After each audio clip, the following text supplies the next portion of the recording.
In this video, we're going to explore the idea of abstraction in much more detail. So if you remember from all the way in the beginning of the course, I said something along the lines of times pi phi 5 would calculate the area of a circle with radius 5, and times pi 10 10 would calculate the area of a circle with radius 10. If I run it here off to the side, it's 78.53 and etc. and 314.15, etc. right? But there's a bigger, broader general problem here, and there's a lot of duplication that we can factor out, right? Instead, we can abstract this into a more general function called circle-area that's going to consume a number and produce a number, and its purpose is that it's going to produce the area of a r radius circle. And let's just quickly define this, circle-area r, and instead of hard coding these numbers, right, we can factor out these similarities, right? So instead of 10 10 and 5 5, we just put r here, right, like so. And we can rewrite these in terms of this new function, right, this new abstraction, like so, right? So these two are the exact same things, right? Just different ways of expressing it, right? And that is abstraction. It's about factoring and teasing out similar pieces and creating something that is more broadly and generally useful. Also, reducing duplication, right? Because now we have something that can calculate the area of a circle that's any length long, right? Like 55, much more easily. And that is abstraction. So with that out of the way, let's try to abstract these two functions right over here, right? Contains dog and contains cat. So for contains dog, it consumes a list of strings and produces true if the string dog is in the list, right? So here we have the string cow and dog, and it is in this list, so we do produce true. If it's not in the list, we produce false, like so, right? Same for contains cat. It consumes a list of strings and looks for whether cat is in the list. If so, produce true, otherwise produce false. So these two functions are very, very similar. They're both looking for specific strings, right? This one's looking for dog and this one's looking for cat. They're so similar that if I alternate between the two, like in this image here, very few things change. The overall structure is very similar, right? That's the main thing over here, the string that we're looking for that changes. So we can abstract this into a more general, useful function called contains, right? So let's just write this function, contains, It's going to consume a list of string and also the string that we want to find. So instead of hard coding dog and cat, right, we can just write the string that we're trying to look for. And of course, this function will produce a boolean, like so. All right, so we can copy one of the things that we're going to try to abstract, like over here, and paste it down and just rename it, right? So contains, instead of contains cat, it's just contains, contains, and instead of hard coding these strings, right, cat, we can just pass it as a parameter called findy, because that's the string that we want to find, right? Like so. And let's just write the purpose statement here. So produces true if the given string is in the given list, right? So if we run this code, right, and we call, let's say, check expect, let's say contains, so we'll do this exact same test, right? So for cat, we're trying to look for cat in this list, right? Is this function the same as this function, right? So calling contains with the parameterized version and then contains cat, right? Like so. They should produce the same result. We get a error here and contains, let's see, expected encounter check error. This one over here, if I can scroll here, contains expects 2 arguments, but only found 1. That's most likely what the error is saying, right? So contains, I forgot to pass this along, like so. But if I run this, nonetheless, these two functions produce the exact same thing, right? So much so that we can actually replace this entire thing with our more broadly useful abstraction here, right? So instead of this entire code, we're going to write contains, and then the list, and then the string cat. And we can delete this entire code, right? So we can re-implement these functions using our new abstraction, right? And this leads to a lot less duplication, like so, right? The main logic is going to be driven by the contains function, right? Like so. If I run it, all the tests do pass, right?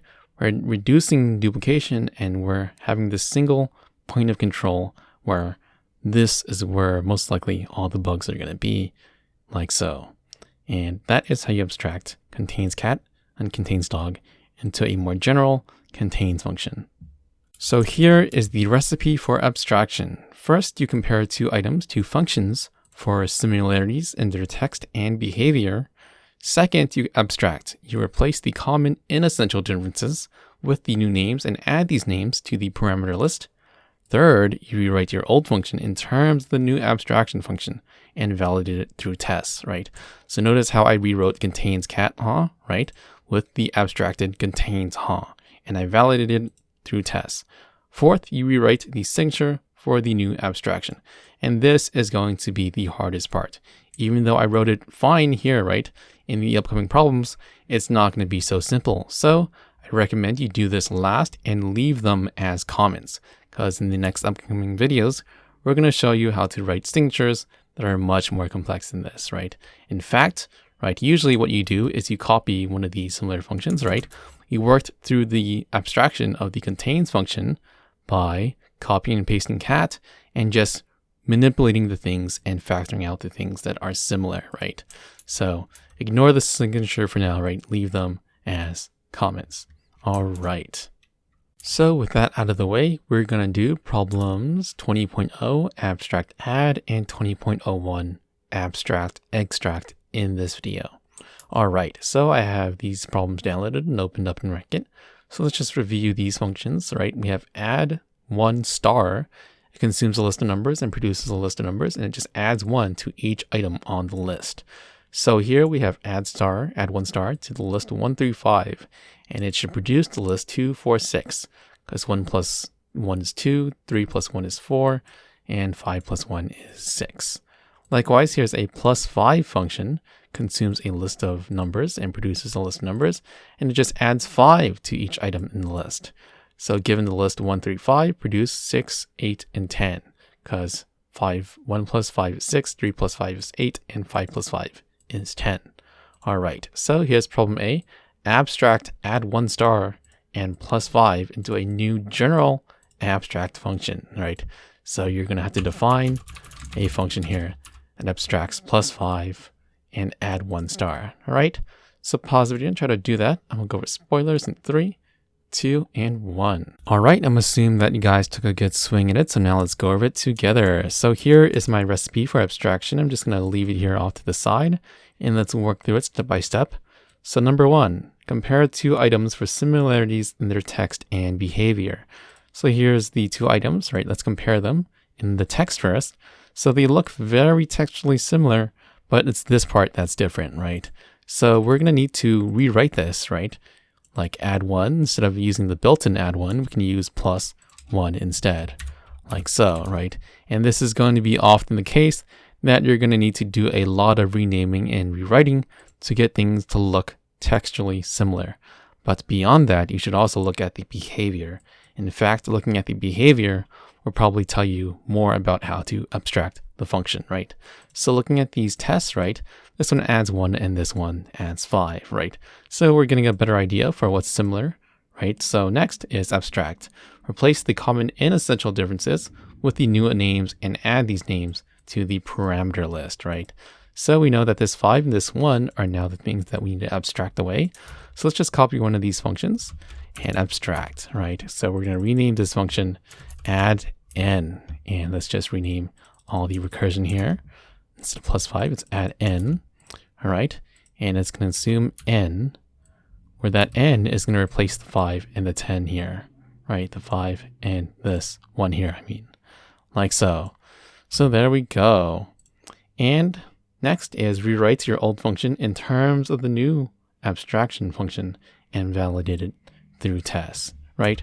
So let's just validate it through tests, right? And then we'll do the implementation later. So check, expect.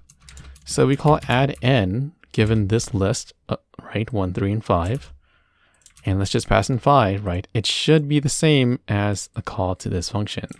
So we can test the calls of these two functions and see if they produce the same result, right? Let's do the same for add 1, like so, right? So check expect here. I'm going to check u against add n, the same list 1 through 5, but this time passing in 1, right? And we run it here out to the side, right? Oh, we get an error here. So add n expects 2 arguments but only found 1. So this is a common error, right? When we abstract it, right, we're abstracting this new variable into a new parameter here. These take, right, these old ones took 1 parameter. This new one takes 2 parameters, right? So there you go. Like so. And we see that all 4 tests pass. So we know that add n with this list n1 is the same as add 1 star, right? Like so. So we can move on to problem B now, right? Reimplement add 1 and plus 5 with the abstract function from problem A, right?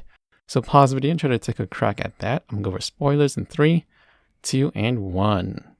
All right, I'm assuming that you guys took a good swing at it, so it's fairly easy, right? We verified it's the exact same. We just pass in 1 to add n. It's gonna be the same as add 1 star.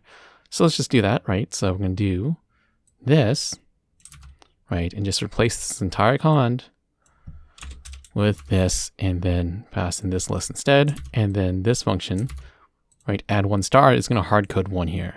And we're going to do something similar for plus 5, right?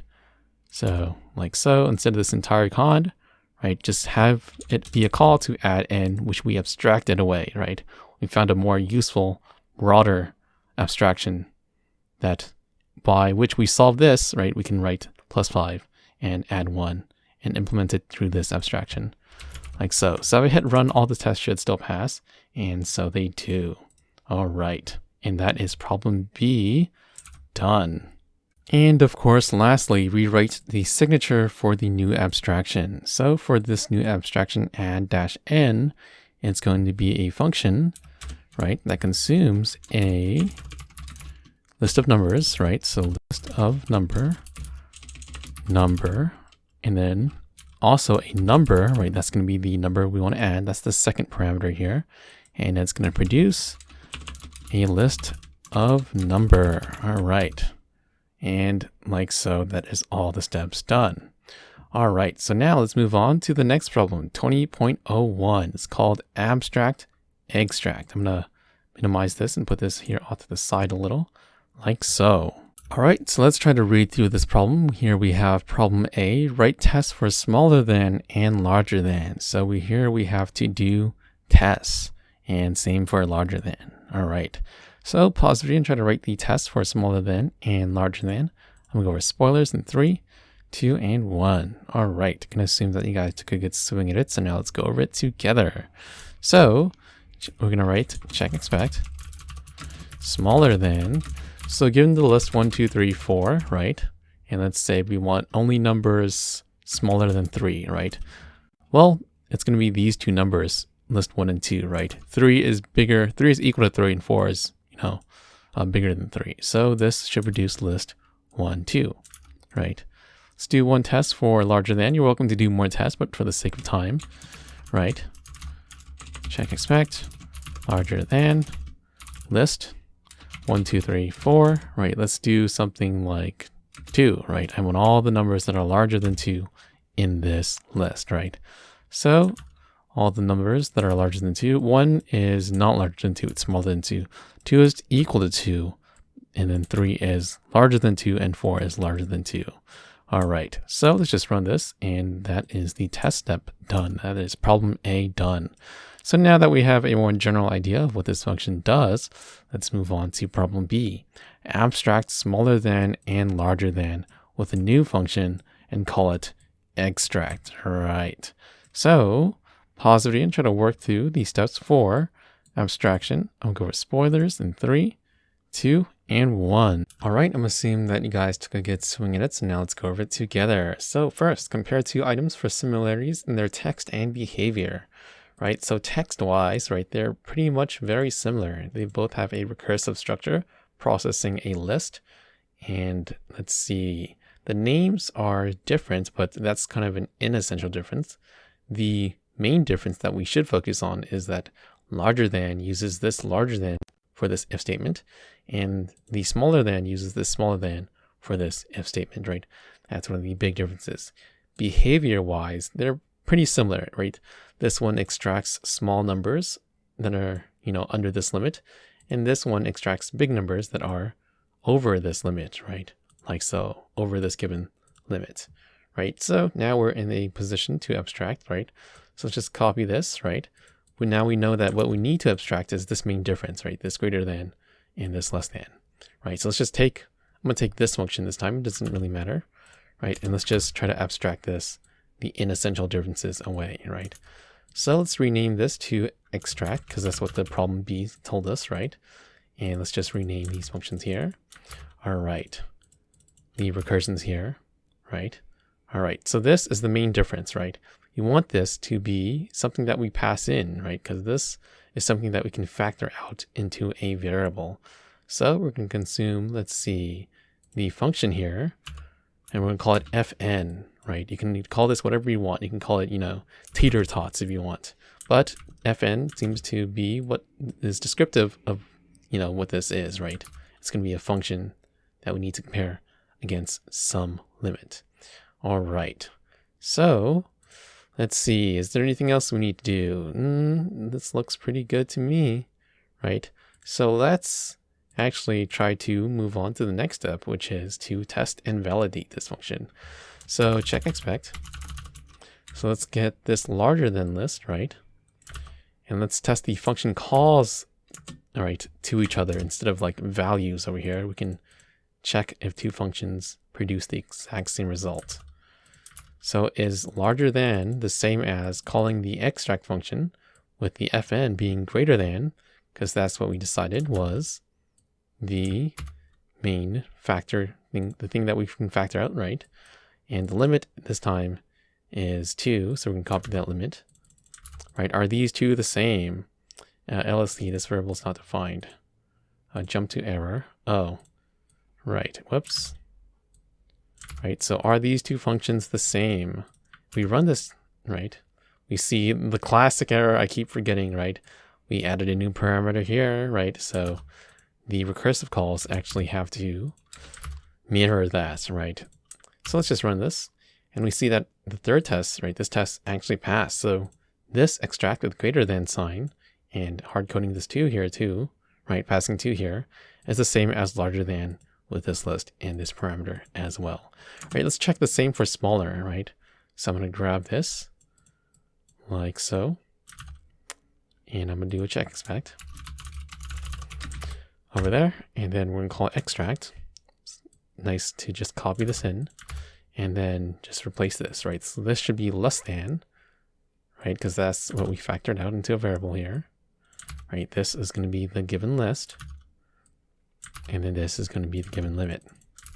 All right, do these two produce the exact same result? And yes, they do. So that's the fourth test passing. So this is an abstract version of smaller than and larger than, right? So we can move on to problem C. Use the abstracted function from problem B. So this is problem B that we just finished, and re-implement smaller than and larger than.